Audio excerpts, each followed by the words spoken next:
संसार में रहने की विद्या। अगर हमें संसार में रहना आ जाए तो हमारी मुक्ति हो जाए। संसार में रहना एक विद्या है। उस विद्या को हम ठीक समझ लें और काम में लाएं तो बेड़ा पार है। किसी भी काम में लगो, उस काम को करने की विद्या आनी चाहिए। जैसे कोई रसोई बनाता है पर उसे रसोई बनानी नहीं आती तो रसोई नहीं बनती। अगर उसे रसोई बनानी आती है पर वो रसोई बनाता ही नहीं तो रसोई नहीं बनती। इसलिए किसी भी कार्य में ज्ञान और कर्म दोनों की आवश्यकता है।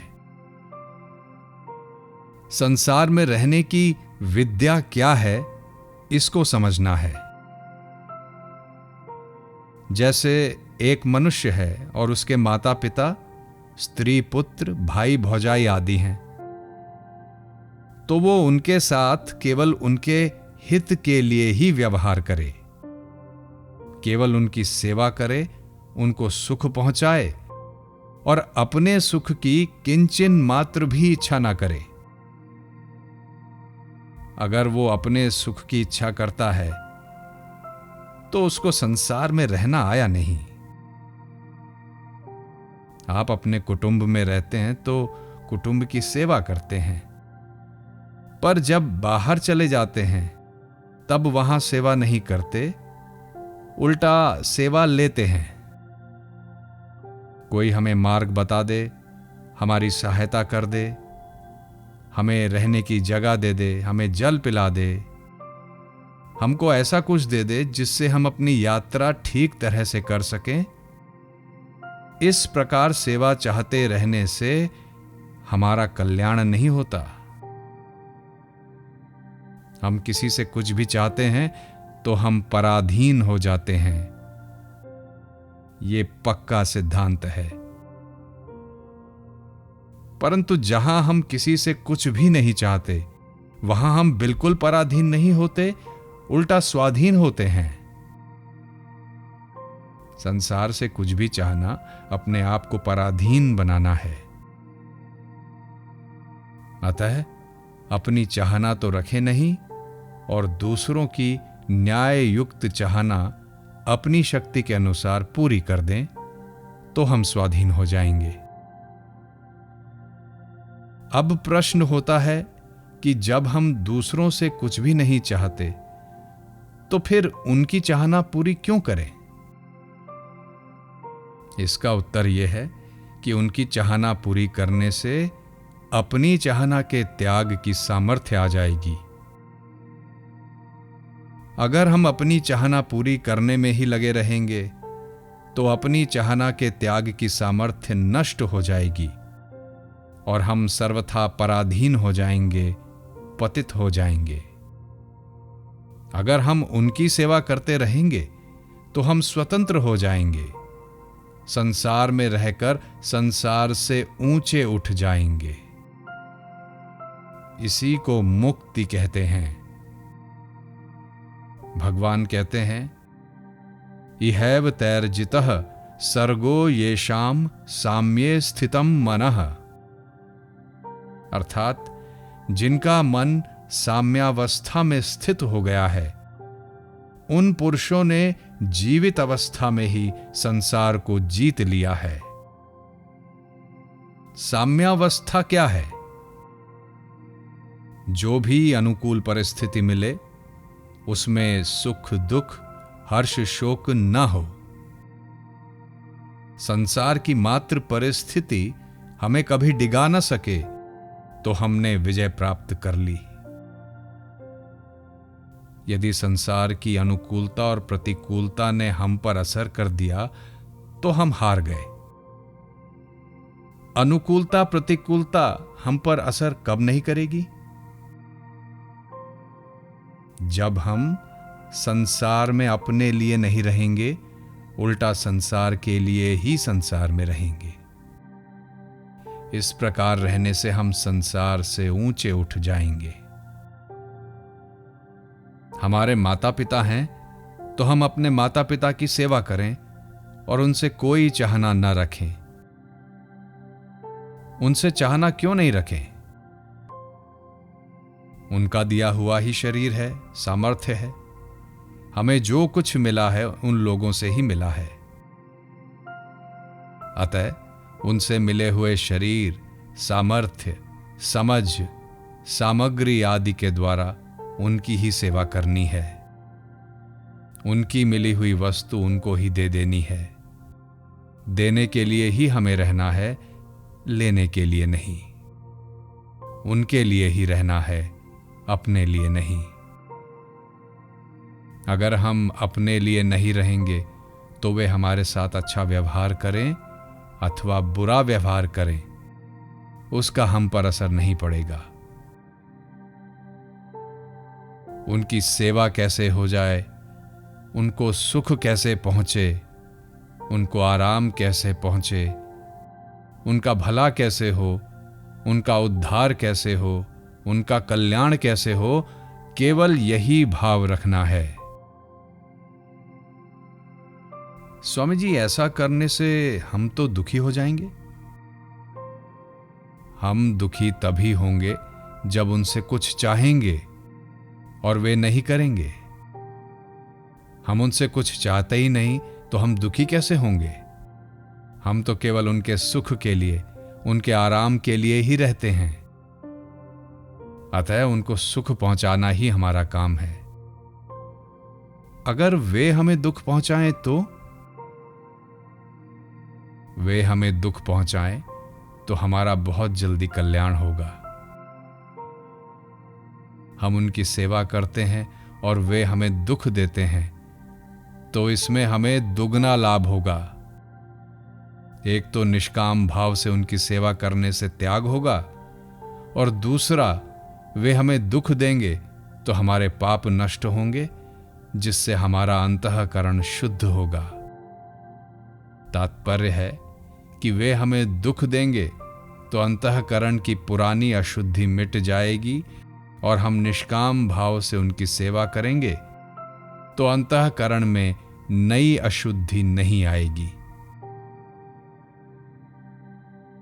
इसलिए उनको सुख कैसे पहुंचे, इसके लिए संसार में रहना है। अपने लिए कुछ चाहना हमारा कर्तव्य नहीं है। हमारा कर्तव्य तो उनकी चाहना पूरी करना है। उनकी चाहना पूरी करने में दो बातों का ख्याल रखना है। उनकी चाहना न्याय युक्त हो और हमारी सामर्थ्य के अनुरूप हो। अगर उनकी चाहना न्याय युक्त हो पर उसको पूरी करना हमारे सामर्थ्य की बात न हो, तो हाथ जोड़कर उनसे माफी मांग लें कि हम तो समर्थ नहीं हैं, हमारे पास इतनी शक्ति नहीं है, इसलिए आप माफ कर दो। अगर सामर्थ्य हो तो उनकी चाहना पूरी कर दें। इस प्रकार संसार में रहें। कमल का पत्ता जल में रहता है पर वो जल से भीगता नहीं। जैसे कपड़ा भीग जाता है वैसे वो नहीं भीगता। जल उसके ऊपर मोती की तरह लुढ़कता रहता है। ऐसे ही संसार में हम अपने लिए ना रहकर केवल दूसरों के लिए ही रहेंगे तो हम भी कमल के पत्ते की तरह निर्लिप्त रहेंगे, संसार में फंसेंगे नहीं। इसलिए संसार में केवल दूसरों की सेवा के लिए ही रहो। उनसे मिली हुई चीज उनको ही देते रहें और बदले में कुछ भी लेने की इच्छा न रखें। उनकी सेवा करने से पुराना ऋण उतर जाएगा और उनसे कुछ भी लेने की इच्छा ना करने से नया ऋण पैदा नहीं होगा। अगर हम उनकी सेवा नहीं करेंगे तो उनका हमारे पर ऋण रहेगा और उनसे चाहते रहेंगे तो नया ऋण हमारे पर चढ़ता जाएगा। कोई आदमी मर जाता है तो दुख होता है। उस दुख में दो कारण होते हैं। एक तो उससे सुख लिया है पर सुख दिया नहीं, और दूसरा उससे फिर सुख लेने की आशा रही है। अगर हमने उससे सुख ना लिया होता तो उसके मरने से दुख ना होता। जो हमारा अपरिचित है, जिसका हमारे साथ कोई संबंध नहीं है, उसके मरने से हमें दुख नहीं होता। जैसे 90 या 100 वर्षों का बहुत बूढ़ा आदमी मर जाए तो उससे दुख नहीं होता। लोग तो यहां तक कहते हैं कि उसका मरना विवाह जैसी बात है, बड़े आनंद की बात है। कारण क्या है? कारण कि अब उससे सुख की कोई आशा नहीं रही।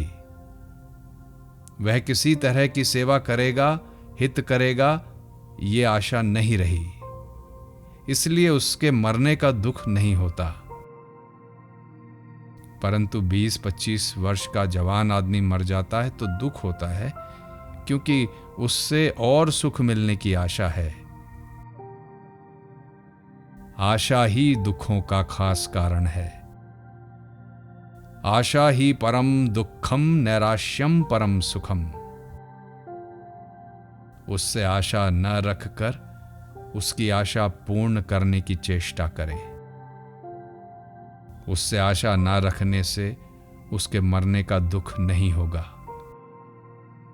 जैसे वो 15 वर्ष की अवस्था से बीमार हुआ और 25 वर्ष का हो गया। वैद्यों, डॉक्टरों ने सबने जवाब दे दिया कि ये अब जी नहीं सकता, ये तो मरेगा।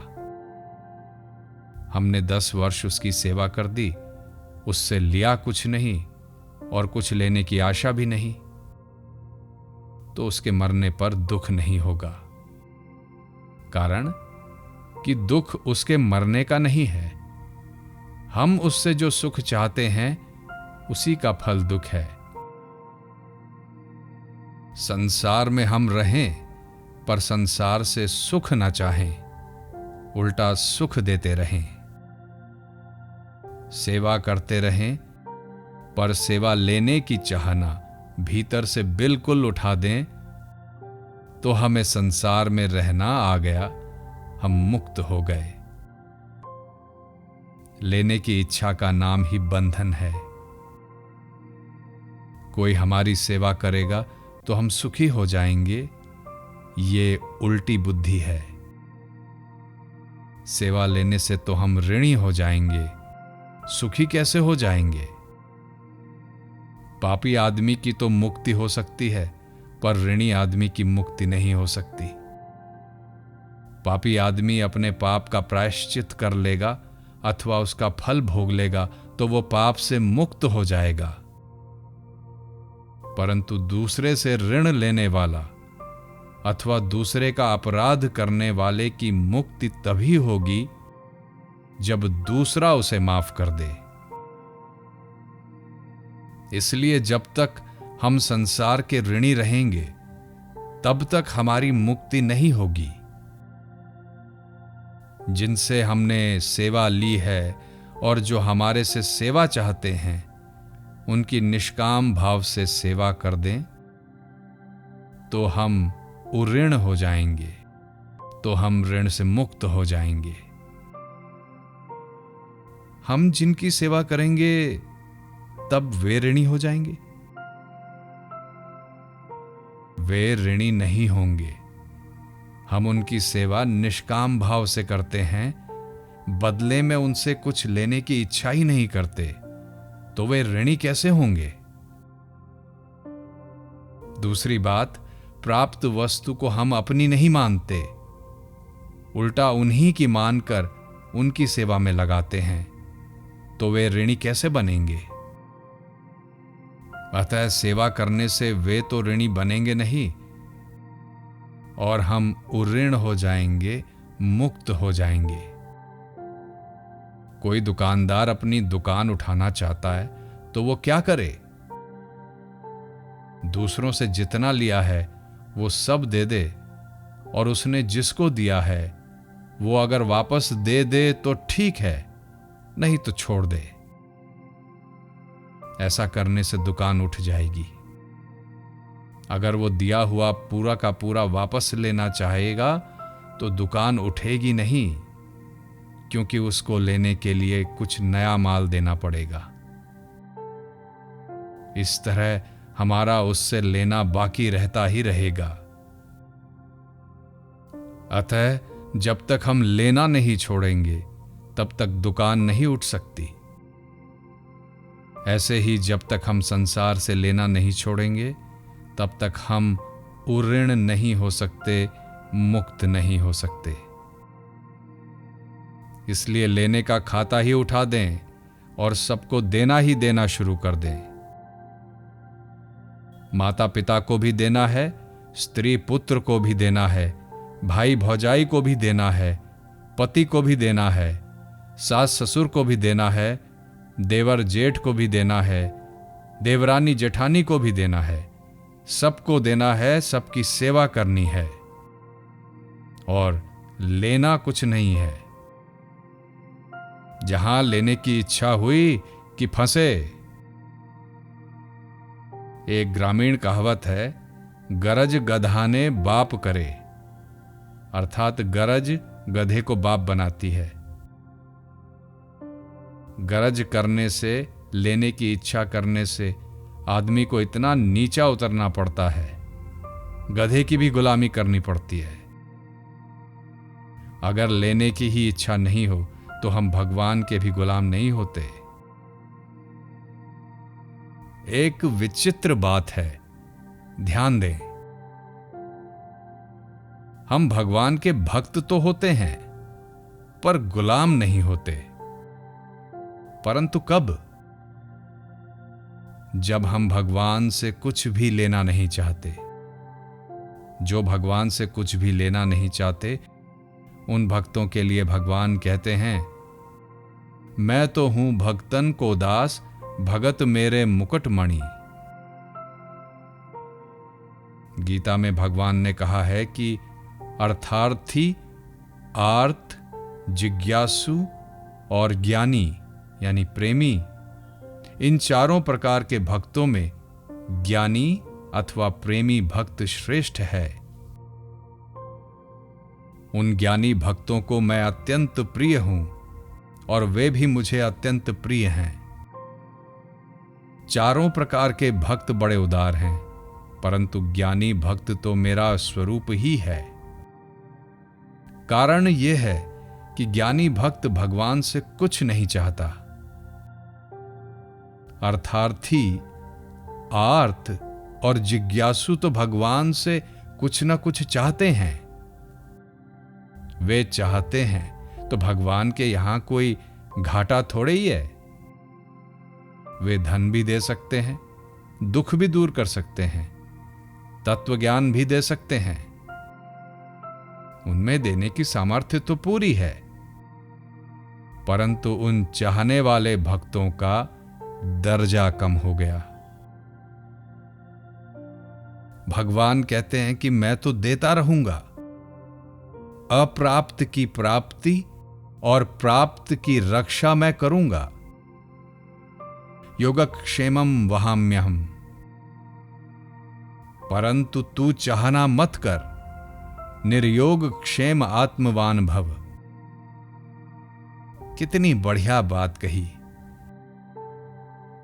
ना चाहने से प्रेम होता है, परंतु चाहने से प्रेम नहीं होता, उल्टा बंधन होता है। वो इससे चाहता है और ये उससे चाहता है, तो आपस में प्रेम नहीं होता। दोनों एक दूसरे से चाहते हैं तो दोनों ही ठग हैं। दो ठगों में ठगाई नहीं होती। संसार से चाहना मानो ठगाई में जाना है। इसलिए चाहना का त्याग करके सेवा करनी है। यही संसार में रहने का तरीका है। आप सब भाई बहन अपने घरों में ऐसे रहो जैसे कोई मुसाफिर रहता है।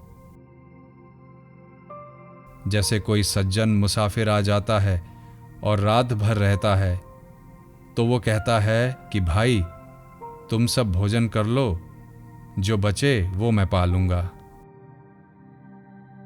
तुम सब अपनी अपनी जगह में रह जाओ, फालतू जगह में मैं रह जाऊंगा।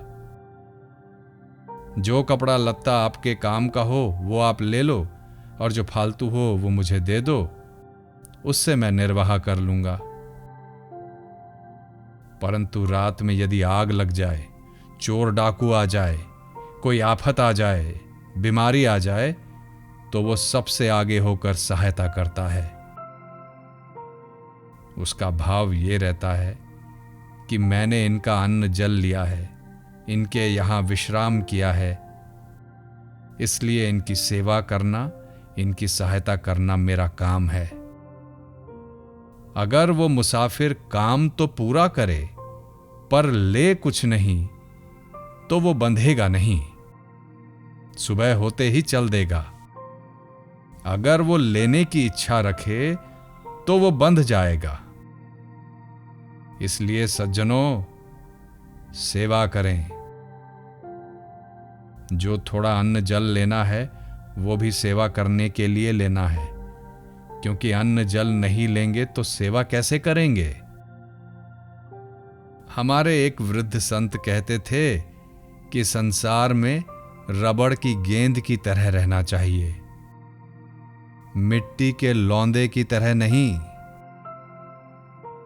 गेंद फुदकती रहती है, कहीं भी चिपकती नहीं, परंतु मिट्टी का लौंदा जहां जाए वहीं चिपक जाता है। अगर मनुष्य संसार में सेवा करने के लिए ही रहे, अपने लिए नहीं रहे, तो वो संसार में चिपकेगा नहीं, मुक्त हो जाएगा। यही संसार में रहने की विद्या है। नारायण नारायण।